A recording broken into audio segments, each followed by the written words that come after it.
Opa, dando continuidade aqui na aula de arte final da temática do Odin, né? Vamos dando continuidade aqui fazendo agora um pouco do cenário. Os contornos e os traços de desenho estão todos prontos. Então eu já começo fazendo uma demarcação de onde eu vou jogar as nuvens e a direção dessas nuvens. Eu vou trabalhando aqui com uns tons de cinza, porque a minha ideia é que sejam aquelas nuvens mais sombrias e tal, né? Então não vai ser nem um pouco nuvens brancas, não, as minhas nuvens vão ser completamente cinzas.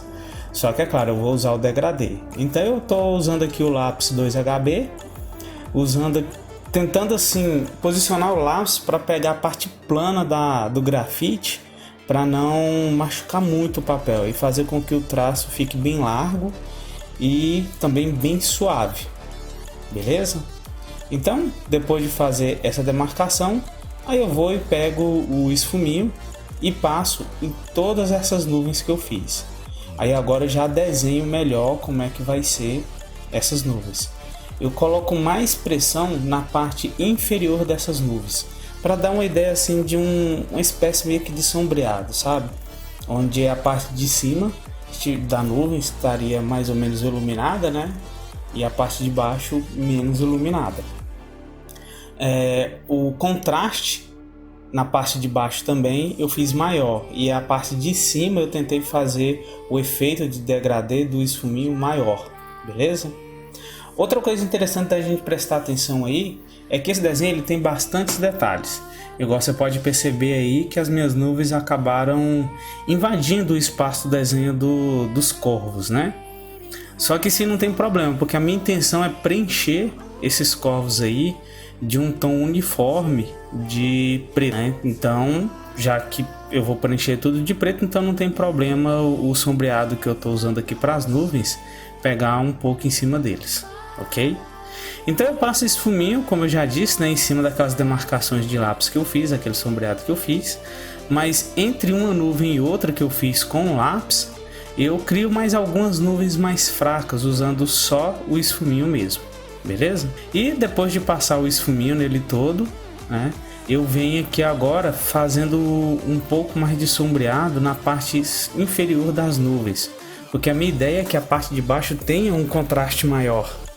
Então eu venho, passo o lápis no mesmo esquema que eu passei antes, só que dessa vez com um pouco mais de pressão para ficar um pouquinho mais escuro. Daí eu pego meu outro esfuminho que é mais fino e passo ele para suavizar isso aí. E vou repetir o processo em todas as nuvens de tamanho maior, o mesmo procedimento também de passar o esfuminho, beleza? Isso aqui é bem tranquilo, é bem fácil, não vai dar muito trabalho não. E aqui eu estou usando aquele padrão de desenhos em que alguns artistas recomendam você trabalhar primeiro o fundo para depois trabalhar os planos mais adiante, ok? Então esse cenário aí ele é bem simples, ele é só para dar um suporte para ele não ficar suspenso no nada. Então essas nuvens aí já estão prontas. O formato delas inclinado deu mais uma impressão aí de vento, né? E agora eu preenchi aqui o corvo e finalizei essa parte.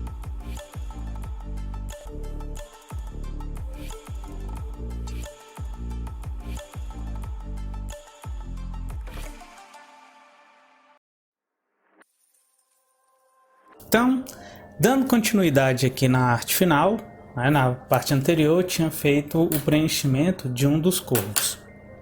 Agora eu vou fazer o preenchimento dos outros corvos. O que acontece? Aqui a gente bate numa barreira que poucas pessoas conseguem superar. Que barreira é essa? Cara, é a barreira da paciência. Porque alguns desenhos, e foi no caso desse daí, apesar de ser um desenho bem divertido, bem legal, mesmo um desenho como esse, às vezes você topa com algumas coisas repetitivas. Então eu desenhei vários corvos e eu decidi que eu queria eles num tom de preto chapado. Então eu tenho que preenchê-los com esse tom de preto chapado. Só que eu tenho que preencher todos eles de um por um. Então é um exercício de paciência. Você pegar e preencher de um por um, fazendo com capricho cada um deles. É nesse momento que normalmente o aluno ou a pessoa que está aprendendo a desenhar começa a fazer os preenchimentos e depois de fazer uns 2 ou 3 ele começa a perder a paciência, começa a ficar com pressa e começa a acelerar o processo. Você conseguir fazer o desenho com velocidade é muito bom.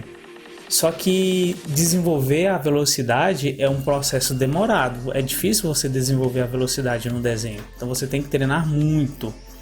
E um aluno iniciante, normalmente ele não tem a velocidade necessária para isso. Então, quando você faz com pressa, você acaba perdendo a qualidade. Por isso que é difícil desenvolver a velocidade, porque a ideia é ser mais rápido sem perder a qualidade. Então, o que você faz?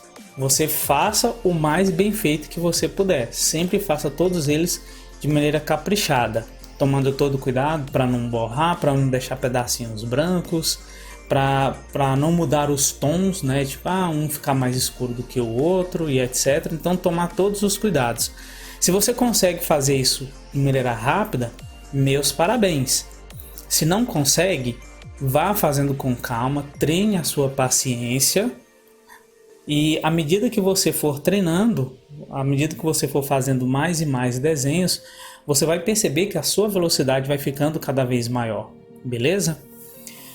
Só que como demora para a gente desenvolver a habilidade da velocidade, o que eu recomendo? Eu recomendo, enquanto você faz os seus desenhos, escute uma música ou escute um podcast, né?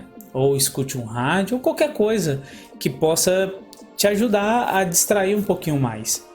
Porque desenhar por si só já é uma boa distração.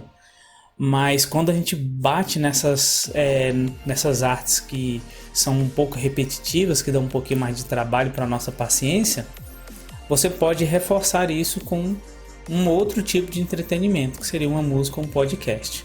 Beleza? E não se esqueça que cada desenho que você fizer, seja ele uma tarefa de casa, ou seja ele um desenho que você está fazendo para passar o tempo, ou seja um desenho profissional de alguma encomenda que você recebeu para fazer, lembre-se que todos os desenhos que você fizer não deixa de ser um treinamento. Então ele vai treinar não só a sua habilidade para desenhar mais bonito, mas vai treinar a sua habilidade de ter paciência, de fazer pedaço por pedaço da melhor maneira possível, ok?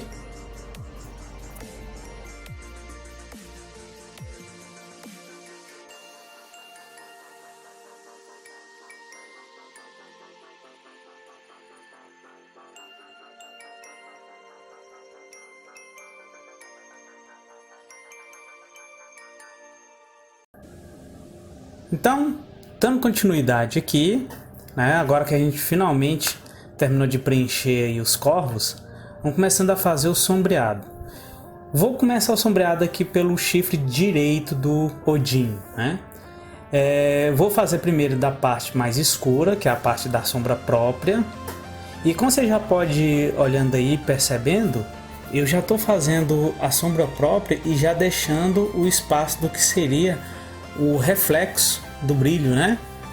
Então esse reflexo aí eu usei não tanto para achar que seria o mais correto, mas por achar que seria o que ficaria mais bonito, porque o reflexo aí, ele além de ajudar a dar o volume, ele também deu uma ressaltada nos, entre aspas, gomos do chifre, né? Eu não sei dizer se isso seriam gomos, né?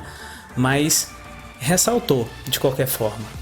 E depois de fazer o sombreado com o lápis, aí eu peguei a lapiseira 07 para ir dando um pouco mais de contraste, né? Dar uma reforçada na nitidez desse sombreado.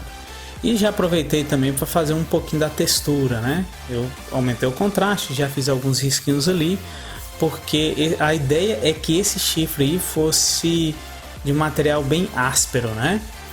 Então, por isso que eu peguei para fazer aí com a lapiseira 07, tomando todo aquele cuidadinho, né, aquele esmero, que é o que eu sempre digo, você faz um efeito, uma coisa legal, depois você parece que está pronto, mas você ainda pode voltar e ainda fazer um pouquinho mais para ficar cada vez melhor, beleza? Então, eu comecei pela parte aí do sombreado, né, da sombra própria. E terminando aí a sombra própria, eu peguei para fazer o outro lado do chifre. Já esse outro lado já é o lado onde a luz incide, né? Então eu vou usar um tom de cinza bem fraquinho, onde eu vou fazer basicamente mais nas divisórias dos gomos do chifre. Então, como esse sombreado ele é muito pequeno e muito discreto, né? Então nem houve a necessidade de eu usar o lápis. Eu já usei logo a lapiseira, porque a área de preenchimento desse sombreado ele é bem pequeno. Eu já fiz aí já tomando cuidado para fazer o degradê desse sombreado, né? Mas deixando propositalmente algumas manchas brancas por causa da textura áspera que eu queria passar a ideia aí nesse chifre, ok? E basicamente eu fiz assim, já seguindo o sentido do chifre. Os traços que eu usei foram traços mais na direção do chifre. E basicamente depois de fazer o sombreado, aí eu fiz aí mais alguns riscos aleatórios, alguns pinguinhos, né? Para dar ideia de coisa velha também. Porque você lembra que no começo da aula a minha ideia é que se fosse uma textura que assim fosse semelhante à textura de uma estátua. Então a estátua ela tem o sombreado bem nítido, bem demarcado e com bastante textura, beleza? Então depois de passar aí, dá aquela esfumada, mas bem por alto, para não perder a textura áspera da ideia da estátua, beleza?